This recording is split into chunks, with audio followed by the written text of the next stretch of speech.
¿Cuántos saben lo que es una radiografía? ¿A quién le han hecho una radiografía alguna vez? Uy, a todos. Ya no los veo tan bien como dije ahora entonces. A los que nos han realizado este examen médico, eso ha tenido un propósito definido, ¿cierto? Examinar alguna parte del cuerpo, especialmente los huesos, si hay alguna fractura, fisura, cómo está el accidentado por dentro. El día que me accidenté en la moto, a principios de este año, allá en Tuluá, inmediatamente me llevaron a una clínica por el seguro de la moto, eso es rápido, e inmediatamente me tomaron varias radiografías en las rodillas y tenía bastante temor porque tenía muchísimo dolor de que estuviera fracturado, pero gracias a Dios no. Y gracias a ese examen misterioso de rayos X, que lo pueden ver a uno por dentro, el médico determinó que estaba muy bien de las rodillas. Posiblemente alguno que le hayan realizado alguna vez no haya estado bien, le haya mostrado que estaba fracturado, que tenía problemas internos, pero para eso es la radiografía. Y yo quiero que en esta noche hagamos una radiografía de cómo está nuestra vida espiritual en esta hora. ¿Está de acuerdo conmigo o no? ¿Se deja tomar una radiografía en esta noche por la palabra de Dios? Para que examinemos cómo estamos en este momento ante Dios. Si salimos bien librados, si no hay fracturas espirituales ni nada de esto, o si por el contrario necesitamos ser atendidos por nuestro médico. Amén. Que con poner su mano sobre el enfermo, sea físico o sea espiritual, hay sanidad de parte de Él. Por su obra en la cruz y por la llaga con la que Él fue herido, nosotros recibimos sanidad. Y no solamente física, porque si tenemos sanidad física, pero si nuestra alma está enferma, creo que no sirve de mucho, ¿cierto? Ya lo decía el Señor, mejor que entres al cielo sin la mano o sin el ojo. O sea, físicamente mal, pero espiritualmente bien. Amén. Vamos a empezar la radiografía entonces examinando algunos aspectos importantes del cristiano. Vamos a descubrir cómo es un cristiano normal, en buenos términos, cómo es un cristiano, cómo debería ser un cristiano, y luego examinaremos internamente las cosas malas que podría haber en la vida nuestra, en la vida de los cristianos. ¿Alguno recuerda el momento cuando inició su vida cristiana? Como 4 lo recuerdan. Yo sé que por la edad suele olvidársenos muchas cosas, pero yo quiero que haga memoria, que haga un esfuerzo. Y si fue que nació en un hogar cristiano y tienes más de 80 años, pues difícil recordarlo, pero todos recordamos un momento en el cual Dios ha tocado nuestra vida, nuestro corazón. El momento en el que empezamos el camino del evangelio, sea porque a usted le gustara o porque no, como a la mayoría, sea porque usted tenía creencias en Dios, como muchos, o posiblemente no. Pero hay un momento, hay una fecha, hay una hora, hay un día en el cual cada uno nos encontramos con Dios. Amén. Y es bueno recordarlo, es bueno conmemorarlo, porque para muchos, para la mayoría de cristianos, ese momento cambió su vida. Ese momento fue una diferencia entre la vida y la muerte. Ese momento fue una diferencia entre estar sano o estar enfermo. Ese momento fue una diferencia entre el cielo y el infierno. Entonces no se puede olvidar ese momento. Pablo, cuando predicaba 30 años después, 40 años después de haberse encontrado con el Señor, muchas veces le recordaba a los cristianos cómo él había conocido al Señor, y narraba ese momento específico en el cual él iba a perseguir cristianos con fecha y hora, y en la cual una luz le resplandece en el camino, lo tumba y lo deja ciego. Él no olvida ese momento, porque ese momento partió la vida de él en dos. Y fue tan importante lo que sucedió en él, que al día de hoy, si usted no lo sabía, más de la mitad del Nuevo Testamento lo escribió ese hombre transformado por Dios. No olvide entonces el momento en el que usted conoció a Dios. Posiblemente no fue en el momento en que pasó al altar y oraron por usted. Para muchos quizás no fue ese momento, quizás fue después. Fue con el caminar que empezamos a conocer a Dios. Quizás ese momento de pasar al altar para muchos fue algo emocional, para muchos fue algo forzado. Para algunos fue por miedo, porque el predicador no dejaba de hablar del infierno ese día. Y posiblemente usted por temor pasó al altar, mas quizás no hubo arrepentimiento ese día. Pero estoy seguro que en algún momento de ahí en adelante usted tuvo un arrepentimiento para con Dios. Usted tuvo que haber llorado en algún momento por lo que hizo, por el tiempo que perdió, por las cosas malas que hizo, y haber sentido en su corazón el perdón de Dios. Con sinceridad diga amén el que haya sentido el perdón de Dios en su vida alguna vez. Ahí empezó nuestra vida cristiana, nuestro camino. Pero ahí no sabíamos absolutamente nada de Dios, de la Biblia, de la iglesia, de las prácticas cristianas. Muchos, como en mi caso, iniciamos siendo ignorantes de todo lo que tiene que ver con Dios, pero empezamos a conocer. Desde la primera predicación que escuchamos, desde las primeras enseñanzas o clases de escuela dominical, como en mi caso, empezamos a conocer de Dios. Y cada enseñanza, cada mensaje, cada culto se convirtió en algo nuevo para nosotros, en una formación, en algo que nos iba llevando como en una escalerita, a ir subiendo, hasta que llegó el día donde nace una necesidad en el corazón. ¿Necesidad de qué? Amén, de hacer un compromiso con el Señor. Pero ¿a través de qué paso hicimos ese compromiso? Cuando dio su primera ofrenda, cuando cargó la primera corneta, cuando entregó el primer tratado. Creo que el día que se bautizó en el nombre del Señor, ¿o no? Hagamos un examen, a ver. Mana Mónica, ¿recuerda la fecha en que se bautizó? Mano Daniela, ¿recuerda? Dígala. 31 de diciembre del siglo pasado, del 98. Muy bien. Mano Hugo, ¿recuerda su fecha de bautismo?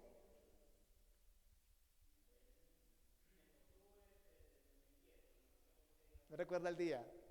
Muy bien. El día y la hora la sabe el Señor. Muy bien. Creo que es un momento también muy especial, el momento en el que fuimos bautizados.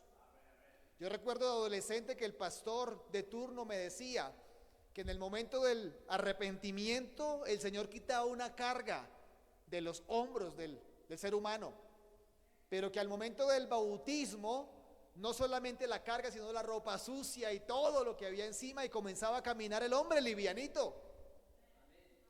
Y que luego de esto, cuando era revestido del poder del Espíritu Santo, ya ni siquiera caminaba, como que flotaba, como que volaba.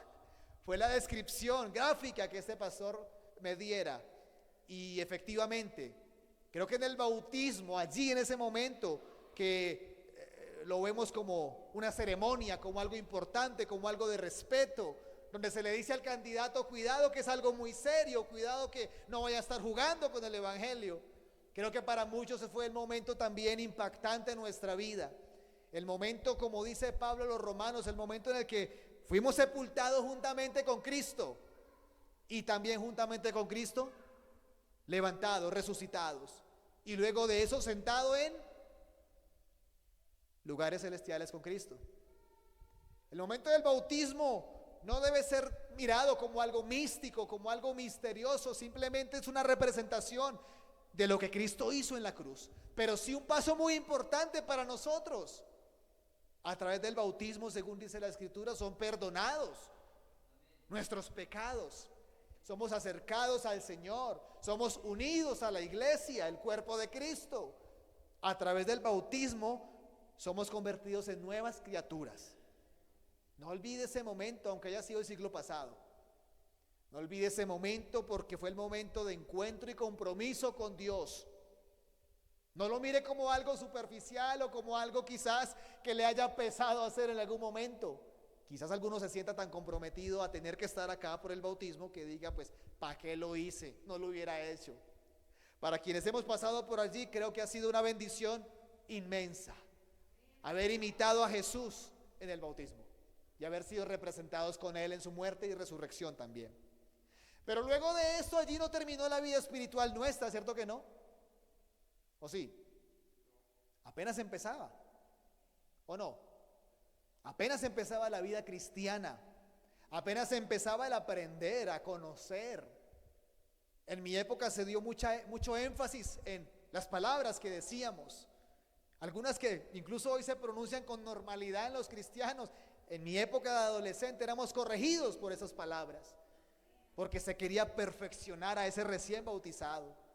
Si quizás andaba por ahí en pantaloneta en la calle o con un buzo manga corta o sin buzo incluso, prácticamente se nos condenaba, porque ya no podíamos parecernos a los de afuera, ya no podíamos ser como ellos que no conocen a Cristo, ni en su forma de vestir, de hablar, de vivir, de relacionarse. Ahora empezaba una vida nueva, que para muchos fue difícil por su pasado, por los amigos que tenían. Pero cuando Dios era el que había obrado en ese arrepentimiento, y cuando era Dios quien había confirmado por el bautismo el perdón de pecados, creo que no se hacía difícil los cambios, porque solo los efectuaba el Señor. ¿Usted tuvo que luchar para hacer un cambio que usted no podía hacer? ¿Quiénes fumaban de los que están aquí? Ay, ¿ninguno fumaba? ¿Alcohol? Eso sí, eso sí. Alcohólico, sí. ¿Y quién tuvo que luchar para dejarlo? Pelear contra la botella, darse golpes con la botella para no... ¿Sí? Pero creo que hay una obra divina detrás de todo eso. Hay cosas que el hombre no podrá dejar por su cuenta.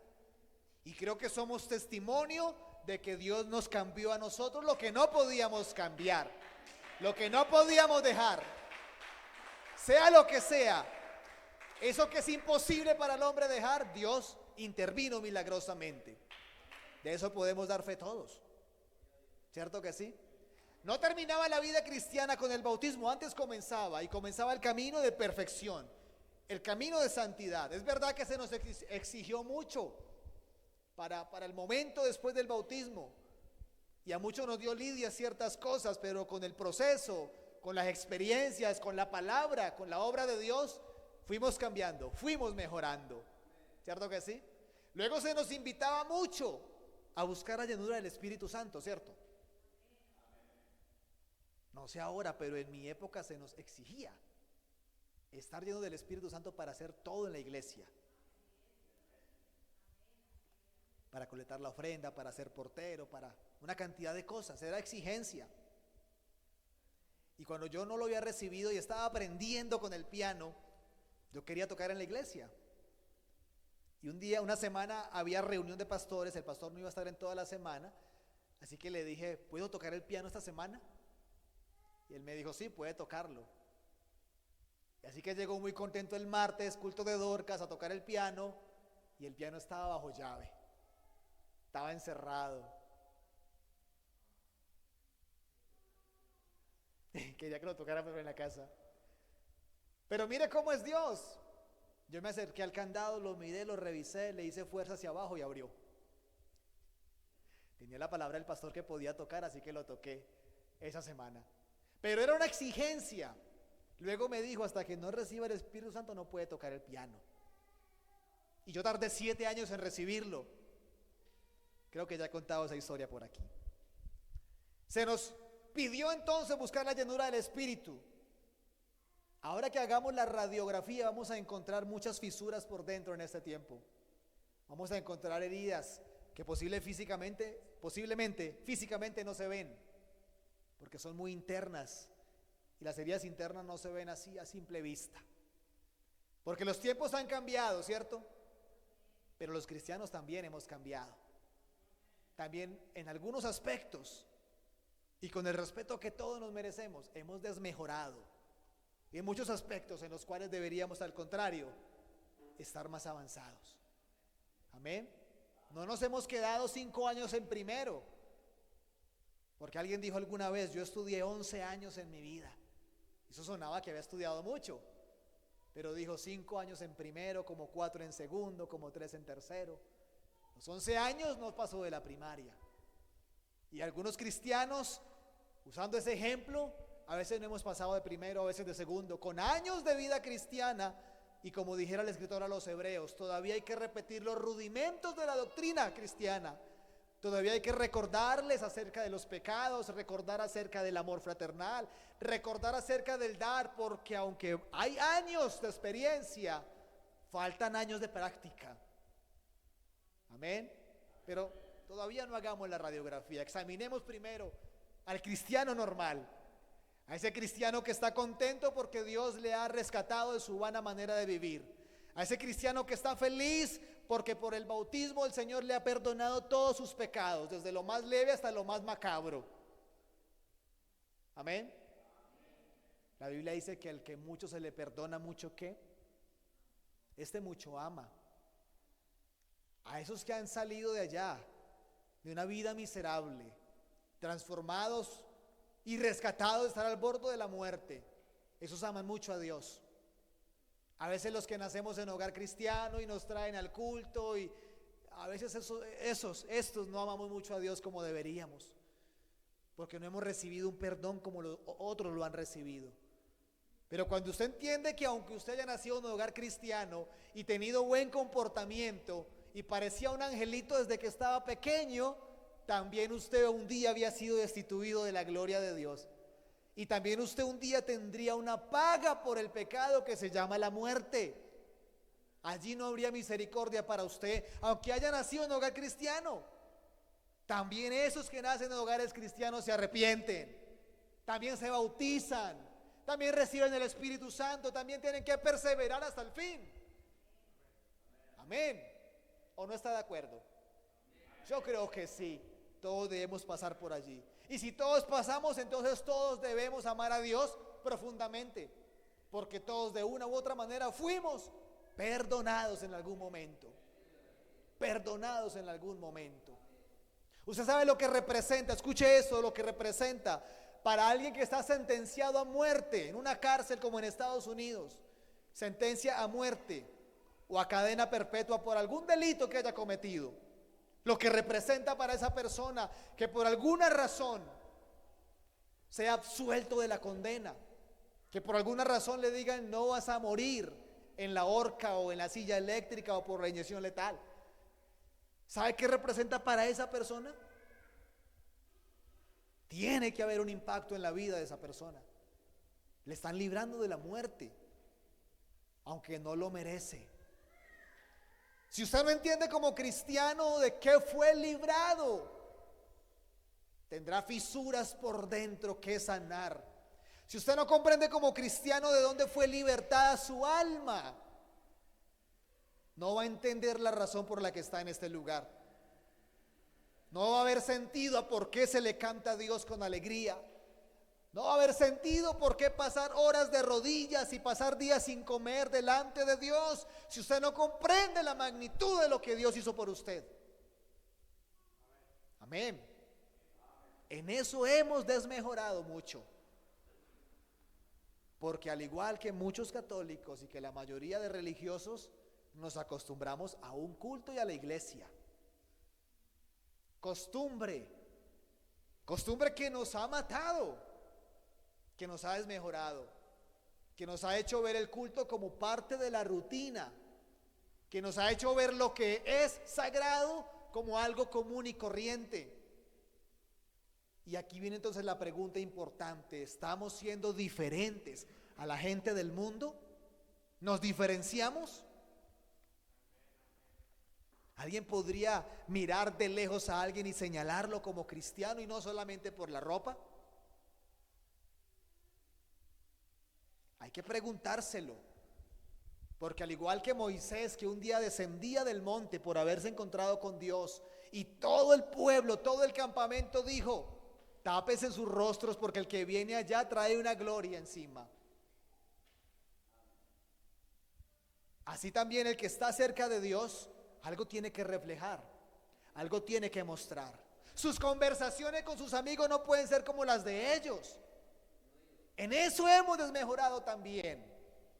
Su pasión por las cosas de afuera no puede ser mayor a las cosas de Dios. Y en eso también hemos desmejorado. Se va dando cuenta que la radiografía no sale como quisiéramos. Se va dando cuenta que ante la radiografía que nos hace el Señor por su palabra, hay cosas adentro que deben ser tratadas por Él. Hay cosas que debemos traer al altar o traer en humillación ante Dios para que sean arregladas y corregidas. Porque cuando la rodilla, si no, pregúntele a Daniel, cuando la rodilla comienza a fallar, ¿cierto? Los meniscos comienza a fallar y comienzan los exámenes porque hay dolor, porque se camina diferente, y luego determina el médico, eso hay que operarlo porque si no, no va a poder volver a caminar, o habrá lesiones que lo van a dejar lisiado para toda la vida. Tiene que haber intervención para arreglar ese problema. ¿Usted cree que en la vida cristiana muchas veces Dios no tiene que hacer lo mismo? Decirnos de frente y por su palabra lo que está mal, lo que anda mal y lo que debe ser arreglado. Pues eso es lo que Dios hace con su palabra todo el tiempo. Eso es lo que el Señor hace por lo menos en un año, con más de 200 sermones que se predican en una iglesia, por lo menos en un año. Es lo que Dios hace, tratar de decirnos en qué estamos fallando, en qué debemos mejorar, qué debemos cambiar y arreglar, para que, como dice el Señor o el escritor, podamos ir creciendo a la estatura ¿de un qué? De un varón perfecto, para realmente estar hechos y diseñados a la misma imagen del Señor. Eso requiere que muchas veces Dios haga intervenciones en el corazón, en la mente, en el espíritu, en el alma, y arranque lo que deba ser arrancado y quite lo que deba ser quitado, y haya nuestra disposición para que Dios haga eso en nosotros. ¿Usted recuerda el momento cuando comenzó a servir a Dios en cualquier cosa en la iglesia? ¿El primer momento lo recuerda? Yo recuerdo mi primer culto de niños, bueno, de adolescentes cuando eso. Y recuerdo al grupo de los que estábamos sirviendo, era la primera canción, el primer especial, la primera dirección de culto, la primera predicación de algunos. Eso no se olvida, porque estoy seguro que ese momento que se hizo la primera vez fue con un respeto, fue con un miedo, un temor, porque se sentía que eso que se iba a hacer era sagrado. No íbamos a decir cualquier cosa o a cantar cualquier canción o a vestirnos de cualquier manera para ese momento. Fue sagrado para quienes en algún momento lo hicimos las primeras veces, seguro que sí. Se oraba mucho para ello, se pedía a Dios la dirección, aunque nos parábamos aquí gagueando y hablando como con miedo que se notaba, pero había un temor reverente hacia las cosas de Dios. Yo espero que el día de hoy aún tengamos esa reverencia para cualquier servicio que hagamos para Dios. Yo espero que el día de hoy todavía, por lo menos en ese examen que nos haga el Señor, esa radiografía para examinar nuestra vida de servicio a Dios, podamos salir bien librados, podamos ser de los que todavía estamos dispuestos para hacer la obra de Dios. Amén.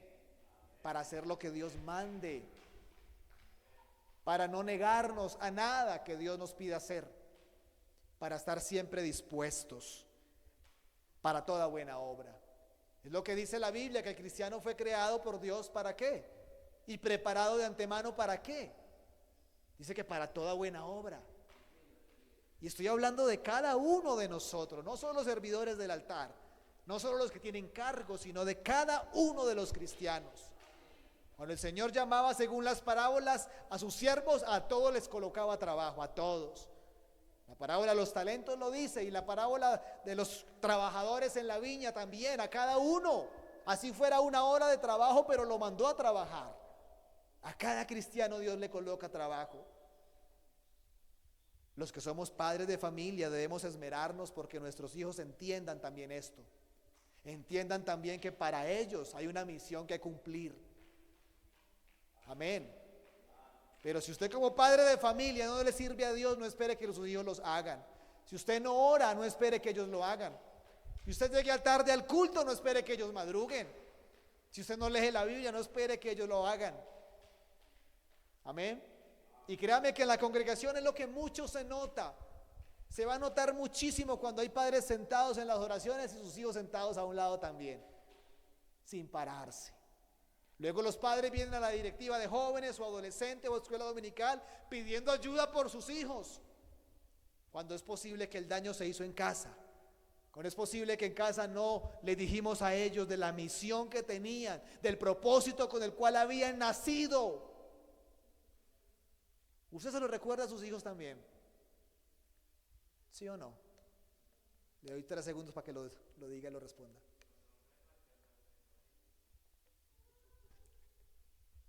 Por lo menos Juan David no tiene hijos. Y los que tienen o los que tenemos, porque recordando un poquitico allá el pasado y el inicio de la vida cristiana, pues muchos tuvimos un padre y una madre que sí nos apretaban, que no nos dejaba dormir en culto. Y no era porque nos llevara al baño a echarnos agua en la cara, sino porque en el baño cogían la correa. ¿Cómo para jugar no se duerme? Y de esa manera aprendimos que en el culto no se duerme, que en el culto no se charla, que en el culto se presta atención. ¿Cree que en eso hemos desmejorado también? Yo creo que sí, y mucho. Creo que a nosotros también nos pegó las nuevas leyes que hay respecto a la educación de los niños. 0 correa, 0 maltrato. No le diga no al teléfono, no al computador, porque lo va a herir psicológicamente. ¿Cierto? Eso es lo que se enseña ya. Permítales desde esa edad que quieran ser lo que deseen ser. Posiblemente no sean niños, sino que luego diga yo me siento como niña. O yo me siento animal como algunos. ¿Cierto? Ellos dicen, no corrija eso es libertad para ellos. Pero en mi época se corregía cualquier tipo de esas cosas. Se nos invitaba a orar, se nos llevaba a orar a las 5 de la mañana al templo. Se nos llevaba a los evangelismos también. Aquí no sé, no lo he examinado mucho, pero en la ciudad los hermanos no suelen llevar a los niños a los evangelismos. Porque las calles son peligrosas, porque es de noche, porque tienen que madrugar a estudiar. No suelen llevarlos. Y cuando yo llevaba a los míos, algunos hermanos se aterraban. ¿Y por qué los trajo? Pues para que aprendan, para que evangelicen. Entregaban más tratados que muchos de nosotros. Amén. Creo que también hemos desmejorado en nuestro trabajo en la casa respecto a la crianza de ellos y respecto a la educación cristiana que deben de recibir. Entienda usted que lo que hace escuela dominical por los niños es muy valioso, pero es 1 o 2 horas cada 8 días. ¿Sabe cuánto interactúan ellos con el mundo? ¿Sabe cuánto interactúan ellos con compañeros inconversos? Con compañeros de la edad de mi hijo que ya fuman. ¿Sabe cuánto interactúan ellos con estas personas? Es mucho tiempo para que usted no haga nada en la casa. En esa parte de radiografía sí creo que nos da duro a todos. Ahí no hay fisura, hay una fractura abierta en ese lugar. Y sabe que las fracturas abiertas, aparte de producir dolor, producen incapacidad de movimiento. Se tiene que enyesar, se tiene que operar, se tiene que poner platinos cuando hay heridas, fracturas abiertas. Cuando la radiografía muestra que el hueso está separado totalmente del otro.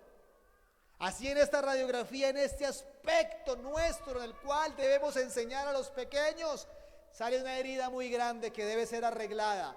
¿Sabe por qué? Porque se supone que ellos serán nuestro reemplazo, la siguiente generación, los que luego llevarán la bandera del evangelio. Y qué preocupación saber que se están criando en este momento niños y adolescentes flojos en el evangelio, porque hay padres flojos en el evangelio. ¿No le preocupa a usted eso? Preocúpese que si el Señor no viene pronto, aunque Él viene pronto, pero el pronto del Señor es otro tiempo, ¿cierto que sí? Pero hay que estar preparados siempre. Pero entienda que habrá nietos, que sus pequeños hijos tendrán hijos y luego nietos. Una generación que usted dejará, un legado. ¿Ellos van a conocer a Dios o no? Le voy a contar esta historia para ir terminando. En Estados Unidos hace 300 años atrás hubo un predicador muy famoso. Tan famoso que para su época hubo un avivamiento impresionante en toda la región. Antes era llamado Nueva Inglaterra, antes era llamado Estados Unidos. Y Dios lo usó muchísimo en la predicación a él y en la enseñanza, y escribió libros impresionantes que todavía perduran y son material de estudio para la teología. Así que recientemente, hace pocos años, alguien quiso investigar la vida de este predicador, investigar qué legado dejó en su familia, porque él tuvo 19 hijos, con su esposa obviamente, de los cuales solo crecieron 10. Fue una familia grande, pero luego hubo nietos, bisnietos, y alguien se dio la tarea de investigarlo. Y también quiso investigar a otra persona de su época, de pronto no tan famosa y no cristiana, de su época. ¿Qué descendencia dejó? Y encontró a alguien a quien hacer la comparación. Y el estudio que este hombre hizo arrojó que en la familia de este cristiano, de este pastor llamado Jonathan Edwards, en la familia de él, actualmente, nietos, bisnietos, tataranietos, actualmente, ha habido muchos profesionales, muchos doctores, muchos médicos, cantidad. Un hombre de esa descendencia se convirtió en el vicepresidente de Estados Unidos en alguna época, y muchos hombres en la política correctos. Una descendencia numerosa y gran mayoría de ellos aún cristianos. Pero cuando hicieron la valoración con la otra persona, en esa descendencia de familia también numerosa, encontraron gente en la cárcel, gente muerta joven, muchísimos ladrones, nadie cristiano en esa familia. ¿Qué significa esto? ¿Qué se arrojó con ese estudio? ¿Qué se enseñó? Que usted no debe preocuparse solamente por darle comida y casa a sus hijos. Así como usted es responsable en ese aspecto, seguramente que usted no soportaría un día que no haya comida en la casa y ver sus hijos llorando porque tienen hambre, ¿cierto? Creo que usted haría lo que fuera, aunque sea solo arroz con aguapanela, pero que no se acuesten con hambre. Así como usted se ha esforzado para darles eso y más todavía en lo material, usted debe aumentar esa misma fuerza en enseñarles lo espiritual a ellos, en llevarlos a que conozcan a Dios. Usted no puede permitirse que espere que ellos crezcan a ver qué decisión toman con la iglesia. Hubo un hombre en la Biblia llamado Andrés, hermano de Pedro, que cuando conoció al Señor fue a traer familia. Vengan, ustedes también conozcan al Señor, y cuando conocían al Señor se quedaban con el Señor. Muchos de los nuestros se han apartado porque no los hemos llevado a conocer de Dios. Hemos esperado que Dios haga la obra, que Dios se lo revele como lo hizo conmigo. Pero creo que eso no fue lo que el Señor dijo. Estas palabras tienes que repetirlas a ellos, a tu familia, a tu descendencia, y no solo hijos, sino también nietos. Y repetírselas de tal manera que estén plasmadas en el corazón.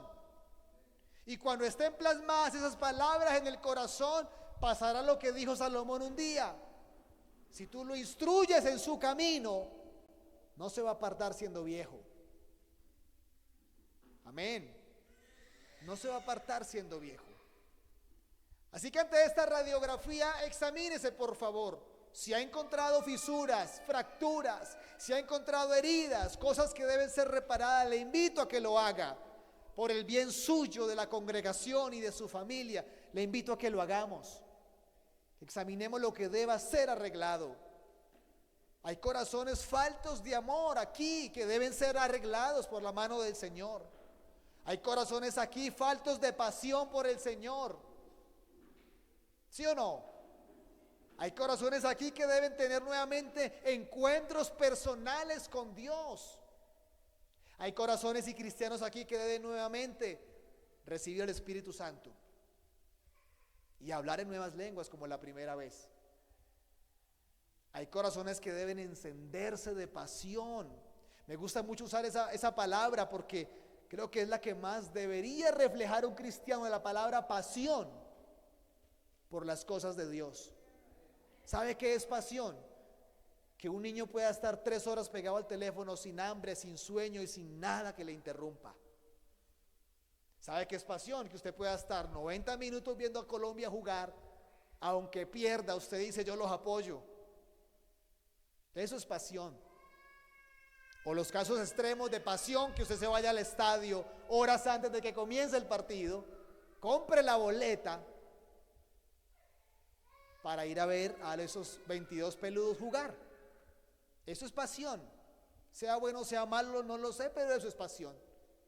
En el cristiano se nota pasión cuando esos 90 minutos de partido puede pasarlos de rodillas sin hambre, sin sueño y sin que nada malo pase. ¿Cómo salió esa radiografía ahí? Pasión por Dios es cuando usted llega temprano a la iglesia y no se sienta para que el culto arranque ligero. No solamente pasa aquí, en muchos lugares pasa que cuando faltan 10 estamos ya todos sentados esperando la hora que el culto arranque. Y seguro que a esta hora esperamos que termine. ¿Cómo salió esa radiografía ahí? Pasión por Dios es que cuando hay los evangelismos o las salidas a predicar, usted sale con su Biblia, con sus tratados y hace el trabajo porque ama las almas. Amén. Eso es pasión por Dios.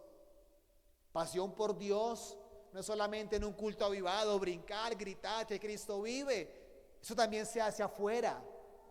Afuera también se proclama que Cristo vive, que Cristo reina. Afuera también se cantan coros y especiales. Amén. Eso es pasión. Pasión por Dios es usted soportar 30 minutos escuchando al predicador sin dormirse. Amén. Haga ese paralelo. Si en las cosas de afuera o lo material, no necesariamente malo, pero en esas cosas no me duermo, no me canso, no interrumpo pero aquí sí hay algo que debe ser arreglado. ¿No lo cree? Hay algo que debe ser corregido. Para muchos Dios dejó de ser su pasión. Para muchos Dios dejó de ser su primer y grande amor. Para muchos se interesa más lo material. Y eso se ha demostrado con muchos hechos. Para muchos importa más lo que finalmente se vence, se acaba. O como dijera el escritor, la vanidad, lo pasajero. Para muchos importa más eso. Y Dios ha pasado a segundo y a último plano para muchos cristianos. Que esa radiografía que nos hemos tomado hoy evidencie que realmente necesitamos mejorar, pero que realmente lo hagamos, que realmente alguien dé el paso a mejorar, que alguien dé el paso a decir, Señor, voy a cambiar, o mejor dicho, cámbieme lo que no soy capaz de cambiar. Que alguien dé el paso para que la vida cristiana no sea la misma. Imagine usted con 20, 30, 40 años de vida cristiana y todavía en primero como cuando arrancó. Todavía como cuando comenzó. Permítame la expresión, peor que cuando arrancó, porque cuando arrancó por lo menos arrancó con pasión, con ánimo, con amor a todo mundo. Pero hoy 30 años después, gente no tiene amor por hermanos, gente no tiene amor por todo el mundo. O sea que estamos peor que cuando se arrancó. Amén. Hay que examinarlo, hay que pensarlo sensatamente, reflexionar sobre esto. Y no solamente porque Cristo viene, sino porque para nuestra vida cristiana lo necesitamos. Escuche esto, hermanos. Yo sé que la salvación para muchos es un tema individual. Es un tema de usted verá, usted se entenderá con Dios, usted haga lo que quiera con su vida, porque finalmente usted solo le dará cuenta a Dios. Pero creo que el tema del cristianismo no es tan individual como lo creemos, porque lo que el Señor tiene es un cuerpo que está lleno de muchos miembros. Y dijo el escritor, miembros los unos de los otros. La salvación podría ser individual, pero usted podría ser el motivo, el puente para que alguien sea salvado, para que alguien se pierda. Por algo Jesús dijo, cuidado, cuidado con ser piedra de tropiezo para alguno, porque si alguno hace tropezar a uno de estos pequeños, mejor le fuera ¿qué? Amarrarse, ¿no? Una piedra de molino y tirarse. Mejor le fuera, dice, que hacer tropezar. Mire que tengo la capacidad de levantar y tumbar también. Tengo la capacidad de ayudar a alguien en su salvación o de hacerlo perder también. ¿Y qué quiero decir con esto? Si no mejoramos algunos aspectos que hemos mencionado en la radiografía, entonces yo no sé si seremos bendición para los demás. No sé si seremos bendición para los que luego lleguen. No sé si seremos bendición para aquellos que el Señor tiene en su lista para ser salvados.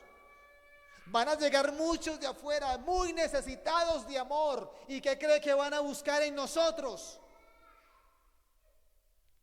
¿Qué van a buscar? ¿Su desprecio o su amor? Yo creo que el amor, ¿cierto? Eso van a buscar en usted. El trato, el saludo, el recibimiento hasta en la puerta, es lo que van a mirar en usted. O sea que usted tiene que revestirse de Dios, no solo para irse al cielo, y no solo para tener un cargo, y no solo para subir a plataforma. Tiene que revestirse de Dios para que cuando alguien venga en busca de Dios y lo vean a usted, vean a Dios, vean la solución a su problema. Y no solo porque vengan a culto, sino porque también usted donde está, en su trabajo, en su casa, en lo que usted haga todos los días, puedan ver a Dios en su rostro y puedan ver en usted la solución al problema que tienen. ¿Estamos de acuerdo o no? Hay que llenarnos de Dios, buscar de Dios, como alguna vez muchos lo hicimos, para que seamos bendición para este mundo que se hunde en el mal. Póngase de pie, por favor.